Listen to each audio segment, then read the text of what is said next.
बिस्मिल्लाहिर्रहमानिर्रहीम अस्सलामु अलैकुम वरहमतुल्लाहि वबरकातुहू। नाज़रीन, सबसे पहले तो मुबारक देना चाहता हूँ। पेट्रोल की कीमत में तकरीबन 15 रुपये फ़ी लीटर इजाफा हो गया और डीजल की कीमत में 13 रुपये फ़ी लीटर इजाफा हो गया। इंशाल्लाह महंगाई का कीड़ा इस कौम का हमेशा हमेशा के लिए निकल जाएगा। 3.5 साल में चिल्लाता रहा, चीखता रहा कि इमरान खान को इस वजह से कमज़ोर ना करो, तो लोगों ने मुझ पर यह स्टैंप लगा दी कि मैं इमरान खान को डिफेंड कर रहा हूँ।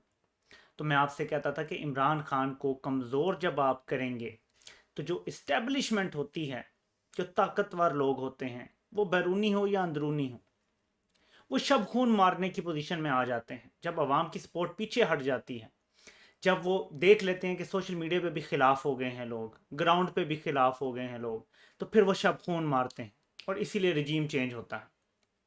सबसे पहले ये जो रजीम चेंज ऑपरेशन हुआ है, हम अमेरिका को, इस्टेब्लिशमेंट सबको बाद में कसूरवार ठहराएंगे।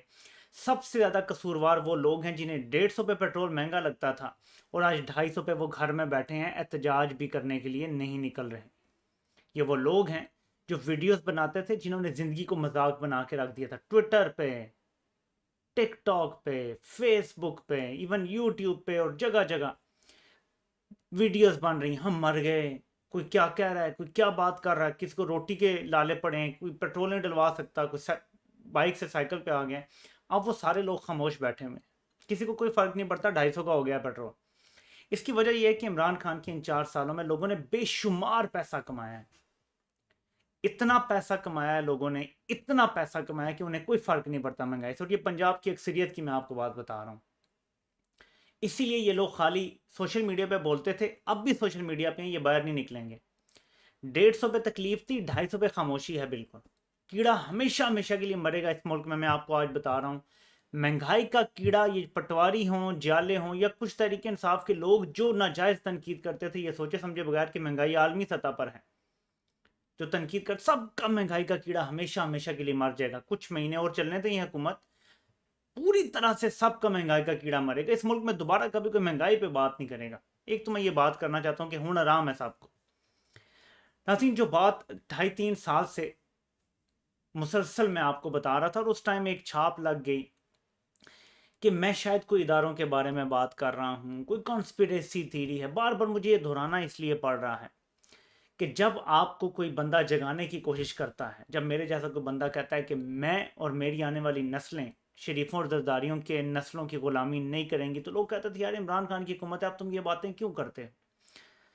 अब सब ये बातें करना शुरू हो गए हैं। जो चीज़ मुझे नज़र आ रही थी आज से 2 ढाई 3 साल पहले, ख़ासतौर पर जब से नवाज शरीफ गया था बाहर, और मैंने तब एक बात की थी कि इमरान खान को इस्तीफ़ा दे देना चाहिए था। जैसे ही नवाज शरीफ जहाज़ पे चढ़ा था ना, वो देखते इस्तीफ़ा दे देना चाहिए था कि इन्होंने मेरे साथ धोखा किया, इन्होंने इसकी जाली रिपोर्ट्स बनवाई हैं, मेरे सामने जाली रिपोर्ट्स रखी गई हैं। वो बयानिया बन जाना था। मैं आपको बता रहा हूँ, उस टाइम नून लीग कमज़ोर हो गई थी क्योंकि नवाज शरीफ फरार हो गया था।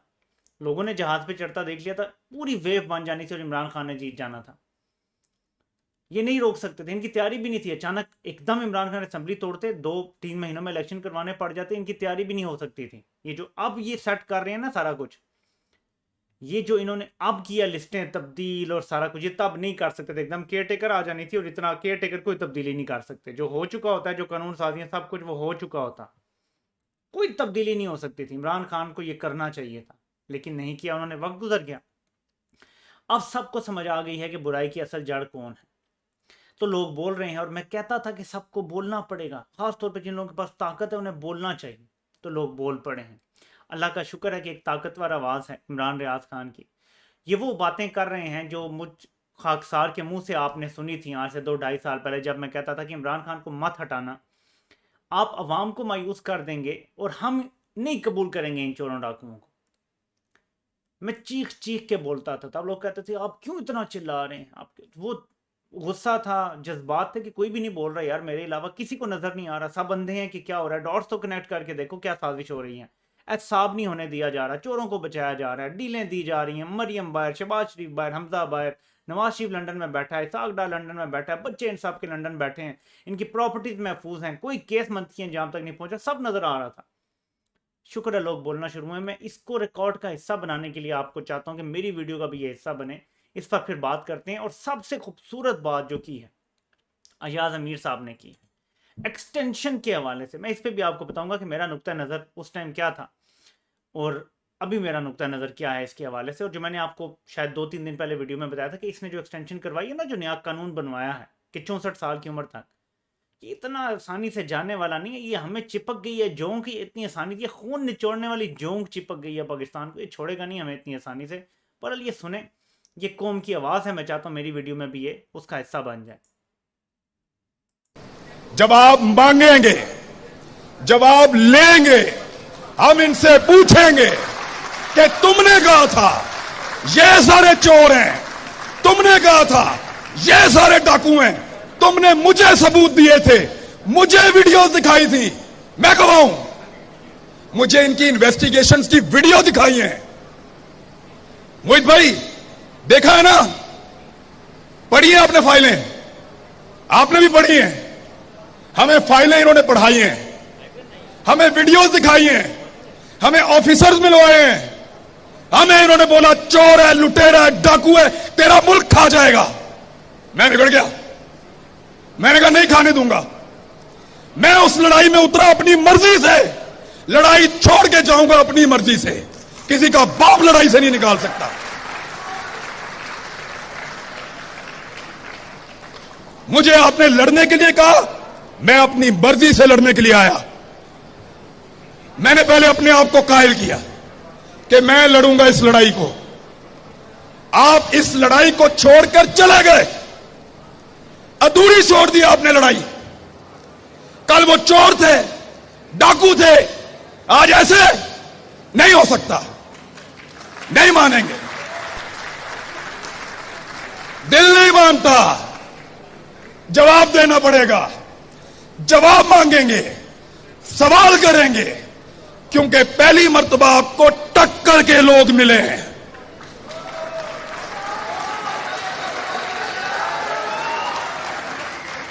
आपको टक्कर के लोग मिले हैं,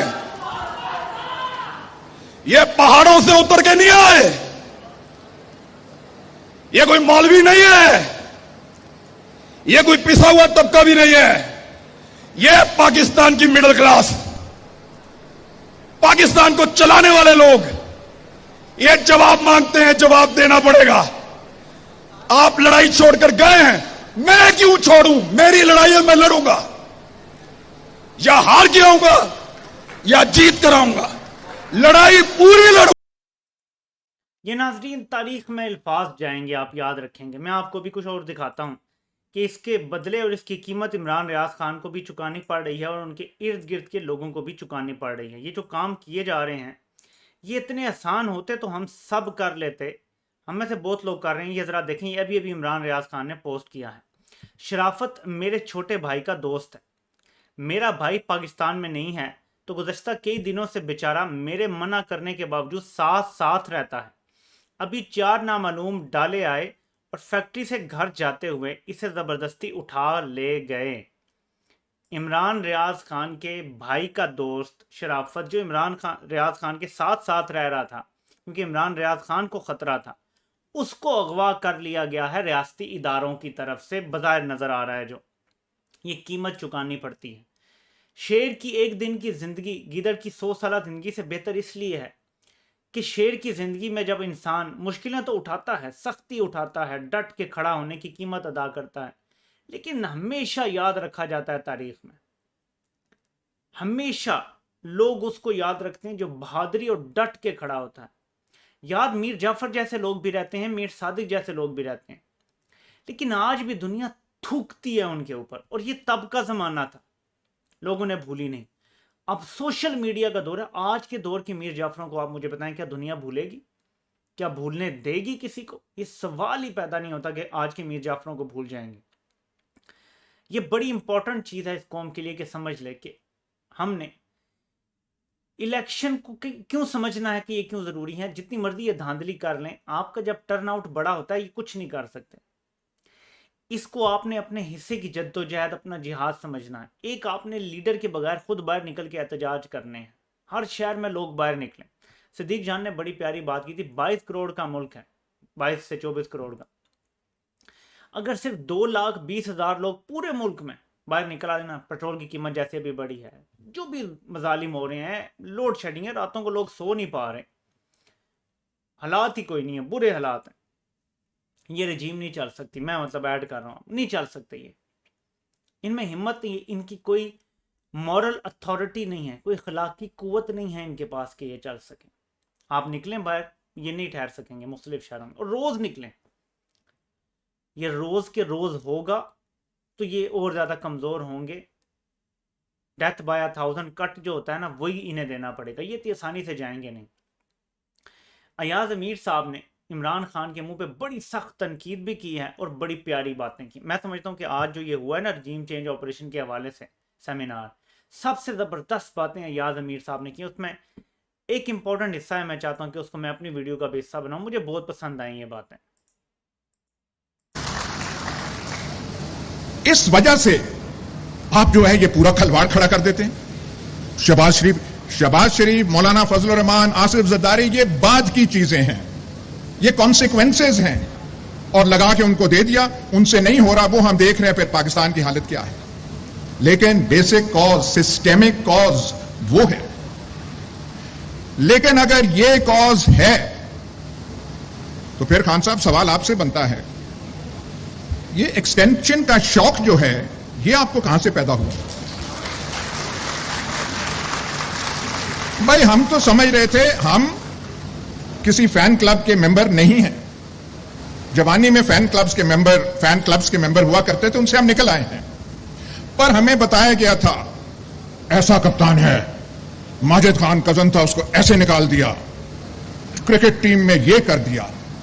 और हम तो समझ रहे थे कि जब आप आएंगे तो कम से कम ये प्रिंसिपल तो होगा कि 3 साल टेन्योर है तो 3 साल ही रहेगा।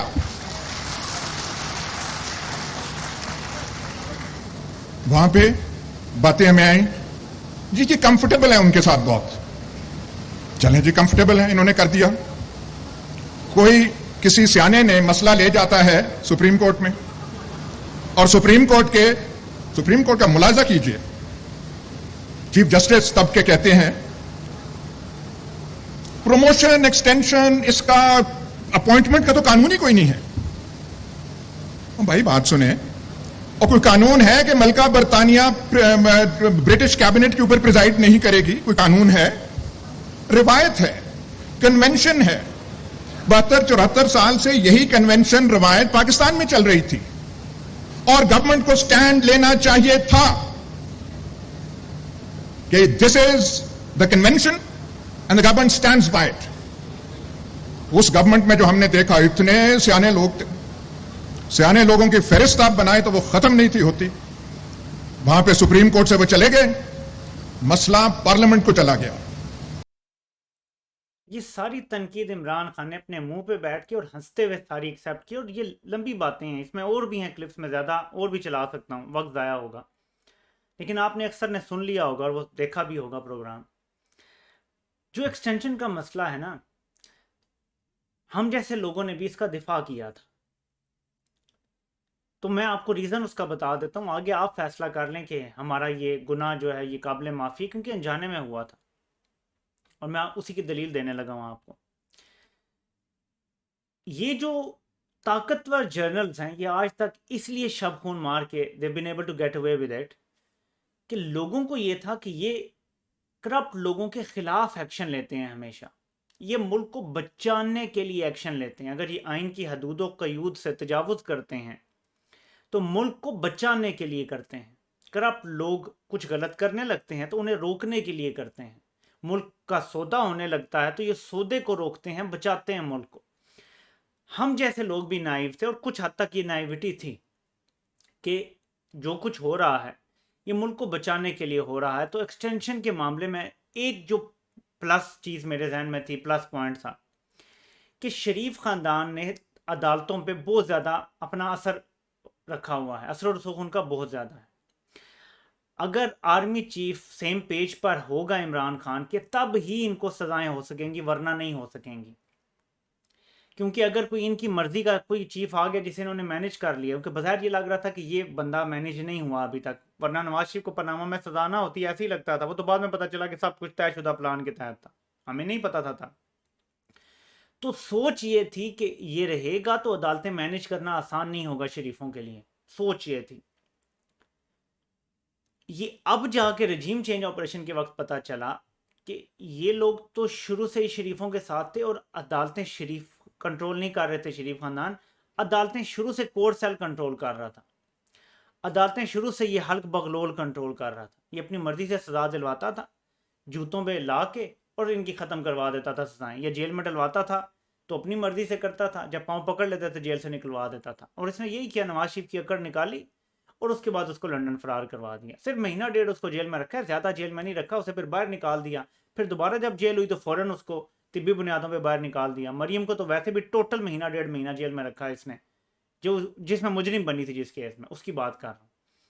तो ये सब कुछ तय था। तो हमारी गलती ये है कि हमें लगता था ये सेवियर्स हैं मुल्क के, ये नहीं पता था कि असल ठग्स ही यही हैं, असल डाकू यही हैं, असल चोर यही हैं। हम सियासतदानों को बुरा समझते थे, सियासतदान इनके फ्रंट मैन थे। जैसे शहबाज शरीफ का फ्रंट मैन मकसूद चपड़ासी है, वैसे हल्क बगलोल का फ्रंट मैन है नवाज शरीफ है, जरदारी है, शहबाज शरीफ है। फ्रंट मैन को आप ज़्यादा से ज़्यादा 2-4 अरब दे देंगे, लेकिन आपके फ्रंट मैन होंगे सैकड़ों हज़ारों में, तो आपके पास होंगे सैकड़ों हज़ारों अरब। और ये है सारा खेल। ये सियासतदान इनके बच्चे हैं, कच्चे चमचे हैं, फ्रंट मैन है इनके। असल करप्शन ये लोग करते हैं पीछे बैठ के। ये है असल कहानी इस मुल्क की। पिछली मेरी बातों पे सारे आ गए हैं ना, इस पर भी आएंगे सारे। ये जो कहते हैं ना जी कि आप ख्याल कर लें, आप हमें समझा दें, हमें बिठा लें, ये बातें भी ख़त्म होंगी और फिर ये बातें शुरू होंगी कि असल करप्शन जो है यहाँ थी, हेड ये थे करप्शन के। ये जो याद मीर साहब ने कहा ना कि आज कि आपने ये मुल्क सारा प्रॉपर्टी डीलर्स को दे दिया था, ये इसी हल्क बगलोल को कह रहे हैं प्रॉपर्टी डीलर्स को दे दिया था। ये प्रॉपर्टी डीलर्स है, इनकी औकात टोटल ये रह गई है, ये मुल्क पूरा खा गए हैं और हम बस कीड़े मकोड़े इस मुल्क में रहते हैं, ये हमें कीड़े मकोड़े समझते हैं। तो अपना हक आपको लड़ के लेना पड़ेगा।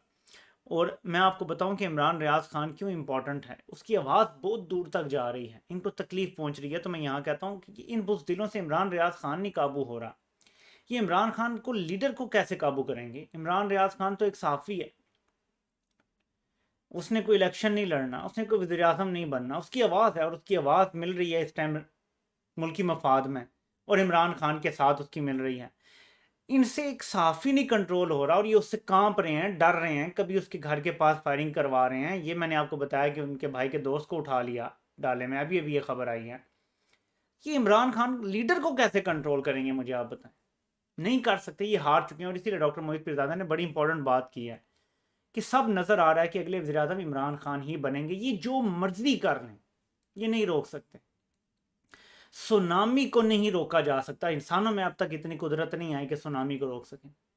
ये एक सुनामी इनकी तरफ बढ़ रहा है जो इनको दबा कर देगा और इमरान खान को दोबारा वज़ीर आज़म की कुर्सी पे बिठाएगा। लेकिन असल चैलेंज अब शुरू होगा। आर्मी इस्टेब्लिशमेंट खिलाफ, IMF खिलाफ, वर्ल्ड बैंक खिलाफ, यूरोपीय यूनियन खिलाफ। आपने एक्सपोर्ट जो करनी है वो यूरोप को करनी है या अमेरिका को करनी है। डॉलर कैसे कमाएंगे, मुल्क कैसे चलाएंगे, अब ये सबसे बड़ा चैलेंज होगा इमरान खान का। ऐसे तरीके से ताल्लुकात ठीक करने पड़ेंगे, यूरोप से ठीक करने पड़ेंगे, अमेरिका से ठीक करने पड़ेंगे। उन्हें बताना पड़ेगा कि गुलामी नहीं का मतलब ये नहीं है कि हम आपके दुश्मन हैं। गुलामी नहीं का मतलब है कि हम जंगों में आपका साथ नहीं देंगे, अमन में हम आपके साथ हैं। आपने यहाँ फैक्ट्रियाँ लगानी है, हम आपको टैक्स फ्री फैक्ट्रियाँ लगाने देंगे। इमरान खान ओपन कर दे ऑप्शन आके कि अमेरिका ने यहाँ फैक्ट्रियाँ लगानी है, कोई टैक्स नहीं लिया जाएगा आपसे, ताहयात टैक्स खत्म, टैक्स ना ले, उन्हें यहाँ फैक्ट्रियाँ लगाने दें। जॉब क्रिएशन होगी, फ़ायदा होगा मुल्क का। हर कोई अपने फाइनेंशियल बेनिफिट्स देखता है, आप उन्हें फाइनेंशियल बेनिफिट्स दें, आने दें कंपनियों को, यहाँ लगने दें, यहाँ कंपनियाँ खोल दें इस मुल्क को सबके लिए। लेकिन मुल्क का सौदा ना करें, कंप्रोमाइज़ किसी ऐसी चीज़ पे ना हो कि कोई कंपनी की आड़ में यहाँ पे एयरबेस बना रहा हो, कोई अपने एम्बेसी की आड़ में पूरा फोर्ट्रेस बना दे और अंदर पता नहीं क्या ना क्या टैंक भी पड़े हों, तोपें भी, पता नहीं इन्होंने यहाँ पे मिसाइल भी ना रख ली हो। इतनी बड़ी इनकी एम्बेसी है, हमें तो नहीं पता अंदर क्या क्या वो ले आए हैं, ना इनकी कोई चेकिंग करने की किसी की जरूरत है, ना ये करने देते हैं। लेकिन ताल्लुकात सबसे बनाने पड़ेंगे। इमरान खान का सबसे बड़ा चैलेंज वज़ीर आज़म बनने के बाद यही होगा कि मुल्क को कैसे बचाना है, क्योंकि मीशत को जिस लेवल पे ये ले गए हैं, मेरी ज़ाती राय कि इमरान खान को इतने कीन नहीं है फौरी तौर पे वज़ीर आज़म बनने के लिए। इस मीशत को स्टेबल करने के लिए मजीद अब 5-10 साल लगेंगे। इमरान खान ने जो 3-3.5 साल मेहनत की थी ना, इन्होंने सब आके बर्बाद कर दिए। अब दोबारा इसको स्टेबल करने के लिए 3-4-5 साल चाहिए टॉप क्लास लीडरशिप के। और अगर ये चोर डाकू लगे रहे तो 10-15 साल में भी स्टेबल नहीं होगा पाकिस्तान। तो मुश्किल है अभी आगे, बड़े मुश्किलात हैं।